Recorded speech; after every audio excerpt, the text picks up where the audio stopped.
Hello friends, तर आजची भाजी एकदम खास आहे. इथे पाहूनच तोंडाला पाणी सुटलं असेल आणि चवीला देखील ही इतकीच छान होत्या. तर या पद्धतीने एकदा तर तुम्ही बनवून पाहिली ना, हॉटेलमध्ये जाऊन खाणं तुम्ही नक्कीच विसरून जाल. या पद्धतीने बनवलेली पनीरची ही भाजी खाऊन प्रत्येकजण खुशच होईल.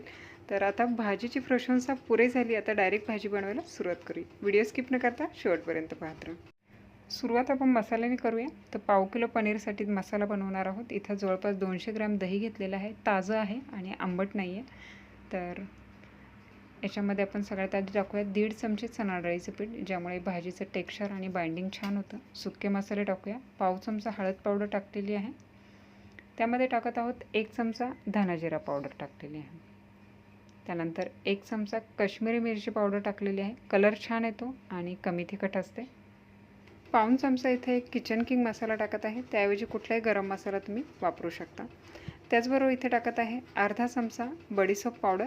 ही अशी हलकीशी जाडसर अशी कुटून घेतलेली आहे, भाजलेली आहे आणि त्यानंतर कुटून घेतलेली आहे. चव छान येते. थोडीशी कसुरी मेथी टाकलेली आहे, पाव चमचा कसुरी मेथी.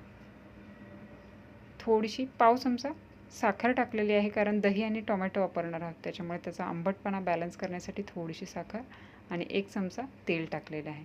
आता हे सगळे मसाले व्यवस्थित असे मिक्स करून घेऊया. दही, मसाले आणि पीठ एकसारखं सगळं मिक्स व्हायला हवं. कुठेही कशाची गुठळी राहता कामा नये. एकदम स्मूथ अशी पेस्ट आपल्याला याची बनवून घ्यायची आहे. त्याच्यामुळे 2 ते 3 मिनिट चांगलं असं हे मिक्स करून घ्या. चांगली स्मूथ अशी पेस्ट आता इथे तयार झालेली आहे.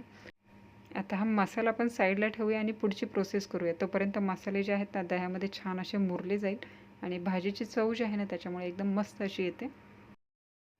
यानंतर आपल्याला पनीर आणि कांदा असा फ्राय करून घ्यायचा आहे. तर 1 चमचा तेल घेतलेलं आहे. तेल जे आहे ना, पसरट अशा ह्या कढईमध्ये सगळीकडनं असं हे फिरवून घेतलेलं आहे. गॅसची फ्लेम हाय केलेली आहे. तेलही चांगलं तापलेलं आहे. तर सगळ्यात आधी कांदा जो आहे ना, तो आपण टाकणार आहोत. असे चौकोनी आकाराचे मी कांदे कापून घेतलेले आहे. त्यामध्येच पाव किलो पनीर टाकलेलं आहे आणि आपल्याला हाय फ्लेमवर आपल्याला हे चांगलं असं परतून घ्यायचं आहे. हाय फ्लेमवर ठेवलं म्हणजे काय होतं, कांद्याचा क्रंचीपणाही तसाच राहतो आणि पनीरही छान फ्राय होतं. याच्यावर अर्धा चमचा हा काश्मीरी मिरची पावडर, पाव चमचा हळद पावडर टाकलेली आहे.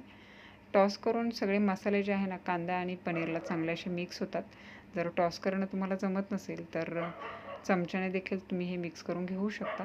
पण असं टॉस करून हे एकदम व्यवस्थित असे सगळीकडे हे सुके मसाले लागले जातात.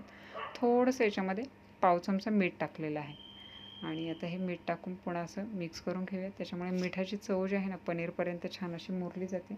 आता हे व्यवस्थित फ्राय करून झालेलं आहे. त्यानंतर एका कढईमध्ये पुन्हा 2 चमचे तेल मी इथं गरम करून घेतलेलं आहे. तेल चांगलं गरम झालं की याच्यामध्ये तमालपत्राचे 2 तुकडे टाकलेले आहे. पाव चमचा जिरं टाकलेलं आहे. त्यामध्ये टाकत आहेत 1 चमचा आलं आणि लसूणची पेस्ट. तर आता हे लो फ्लेमवर चांगलं असं परतून घेऊया. लो फ्लेमवर परतल्यामुळे चांगलं असं परतलं जातं, कारण स्टीलची कढई आहे. हाय फ्लेम ठेवलं तर पटकन जळण्याची पॉसिबिलिटी असते. त्याच्यानंतर मीडियम साईजचे 2 कांदे एकदम बारीक असे कापून घेतलेले आहे आणि ते आपल्याला चांगले असे परतून घ्यायचे आहे. कंटिन्यू आपल्याला परतून घ्यायचे आहेत. कांदा चांगला मऊ होत म्हणून त्याचा कलर बदलेपर्यंत आपल्याला हे असं परतून घ्यायचं आहे. कांद्याचा कलर छान चेंज झालेला आहे आणि चांगला परतल्यामुळे क्वांटिटी देखील कमी दिसत आहे. तर आता इथे 2 मीडियम साईजची टोमॅटोची प्युरी करून टाकलेली आहे. तर आता हे चांगलं असं मिक्स करून घेऊया. टोमॅटो टाकले आहेत तर ते व्यवस्थित असे शिजले जावे म्हणून इथं थोडंसं मीठ टाकत आहेत. आधी देखील मिठाचा वापर केलेला आहे, तर तो अंदाज घेऊन आपल्याला इथं मीठ टाकायचं आहे. तर आता हे व्यवस्थित असं मिक्स करून घेऊया. मसाले व्यवस्थित परतले म्हणजे भाजीची चव छान येते. तर हे व्यवस्थित मिक्स केल्याच्यानंतर इथे झाकण ठेवून 2 मिनिट असे हे वाफेवर शिजवून घेतलेलं आहे. ते पाहू शकताय. तेल इथे या मसाल्याचं सेपरेट झालेलं दिसत आहे. म्हणजे मसाला जो आहे ना आपला व्यवस्थित असा परतला गेलेला आहे. आता यानंतर आपण जो मसाला बनवून ठेवलेला होता तो आता याच्यामध्ये ॲड करायचा आहे. गॅसची फ्लेम इथं लो ठेवायची आहे आणि लो फ्लेमवर चांगला असा हा मसाला मिक्स करून घ्यायचा आहे. दही टाकलेलं आहे आणि त्याच्यामुळे फुटण्याची शक्यता असते. तर त्याच्यामुळे एक प्रिकॉशन म्हणून गॅस लो फ्लेमवर ठेवायचा आहे. सगळे मसाले जे आहे ना व्यवस्थित असे मिक्स करायचे आहे.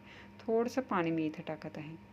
तर थोडंसं पाणी टाकून आपल्याला आता हे पुन्हा असं हे मिक्स करून घ्यायचं आहे.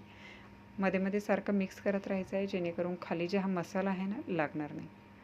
तर व्यवस्थित असं मिक्स करून झालेलं आहे. भाजीची कन्सिस्टन्सी पाहिजे आहे त्यानुसार पाण्याचं प्रमाण आपल्याला ठेवायचं आहे. खूप पातळ देखील असता कामा नये. तर मी इथं अजून थोडंसं हे पाणी टाकलेलं आहे, कारण सगळे मसाले आपण एकदा पुन्हा उकळी येतपर्यंत चांगले असे शिजवून घेणार आहोत. एकदा मिक्स करूया. थिकनेस जो आहे ना परफेक्ट आहे. आता सगळे मसाले जे आहे ना पुन्हा एकदा आपण शिजवून घेणार आहोत. तर मिक्स केल्याच्यानंतर पुन्हा पॅन करणार आहे कव्हर. गॅसची फ्लेम लोच ठेवायची आहे आणि लो फ्लेमवर याला तेल सुटेपर्यंत चांगला असं परतून घ्यायचं आहे. मध्ये मध्ये हवं तर तुम्ही हे मिक्स करून घेऊ शकता, जेणेकरून खाली लागणार नाही. एक 7 ते 8 मिनटानंतर पाहू शकता ह्या ग्रेव्हीला वरती तेल मस्त असं सेपरेट झालेलं आहे. इथे पाहू शकता कलर देखील एकदम मस्त असा आलेला आहे आणि सुगंध देखील एकदम छान असा आलेला आहे. भाजीची ग्रेव्ही जी आहे ना आपली परफेक्ट अशी तयार झालेली आहे. तर आता याच्यामध्ये जे फ्राय करून पनीर आणि कांदा ठेवलं होतं ते ॲड करूया. पनीर एकदा ग्रेव्हीमध्ये टाकल्याच्या नंतर फार वेळ आपल्याला शिजवायचं नाही आहे, नाहीतर ते कडक होण्याची शक्यता असते. आता हे सगळं ॲड केलेलं आहे आणि कलर जो आहे ना भाजीचा अजूनच छान येईल, कारण पनीरमध्ये देखील आपण थोडीशी काश्मीरी मिरची पावडर आणि हळद पावडर टाकली होती. तर कलर अजून छान येईल. तर थोडंसं इथं मी पाणी टाकत आहे. ज्या पॅनमध्ये पनीर आपण फ्राय केलेलं आहे त्यातमध्ये मसाला देखील आहे. तर थोडंसं पाणी गरम करून एक अर्धा कप फक्त पाणी मी याच्यामध्ये हे ॲड केलं, मिक्स करून घ्यायचं आहे. आणि इथे कन्सिस्टन्सी जी आहे ना एकदम परफेक्ट आहे. भाजी एकदा उकळल्याच्या नंतर थंड होतपर्यंत प्रॉपर कन्सिस्टन्सी भाजीला येईल. कलर तर एकदम मस्तच आलेला आहे. तिथे भाजीला उकळी यायला लागलेली आहे. तर उकळी यायला लागल्यावर वरून ह्या अशा मिरच्या ज्या आहे ना अशा उभ्या कापून टाकलेल्या आहे. कमी तिखट आहेत, दिसायला छान लागतात आणि खायचे असेल तरी खाऊ शकतो किंवा काढून टाकायचे असेल तर टाकू शकतो. चव जी आहे ना छान होते. तर सगळ्यात शेवटी हिरव्या मिरच्यांबरोबर पुन्हा पाव चमचा इथं किचन किंग मसाला किंवा गरम मसाला पावडर टाकू शकता. थोडीशी वरून टाकलेली आहे कोथिंबीर, दिसायला एकदम मस्त असं दिसत आहे. तर आता हे मिक्स करून घेऊया आणि एक साधारणतः 1 ते 1.5 मिनिट आपण फक्त हे आता शिजवून घेणार आहोत. पनीर जर जास्त वेळ शिजवलं त्यातला जो सॉफ्टनेस आहे ना तो पूर्णपणे निघून जातो आणि चवीला मग ते फार असं खायला छान लागत नाही. तर आता हे मिक्स करून ठेवलेलं आहे. झाकण ठेवूया. 1.5 ते 2 मिनिट आपण लो फ्लेमवर आपण हे असं शिजवून ठेवूया आणि गॅस बंद केलेला आहे. आणि पूर्ण थंड झाल्याच्यानंतर पाहू शकता मस्त असं हे दिसायला दिसत आहे. वरती तेल सेपरेट झालेलं आहे. सुगंध देखील एकदम छान असा आलेला आहे. तर पनीरची ही भाजी खायचं म्हटलं तर चपातीबरोबर, त्याहीपेक्षा रोटीबरोबर, लच्छा पराठ्याबरोबर देखील खाऊ शकता. घरच्या घरी रोटी गव्हाची आणि लच्छा पराठा कसा बनवायचा याचा डिटेलमध्ये व्हिडिओ आपण अपलोड केलेला आहे. लिंक डिस्क्रिप्शन बॉक्समध्ये दिलेली आहे. तिथे जाऊन तुम्ही पूर्ण व्हिडिओ पाहू शकता. अगदी सहजपणे हॉटेलसारखी गव्हाची रोटी आपण घरी देखील बनवू शकतो. आणि कुठलाही सण समारंभ असो किंवा विकेंडला देखील बनवायचं म्हटलं तर ही भाजी एकदम चवीला छान होते.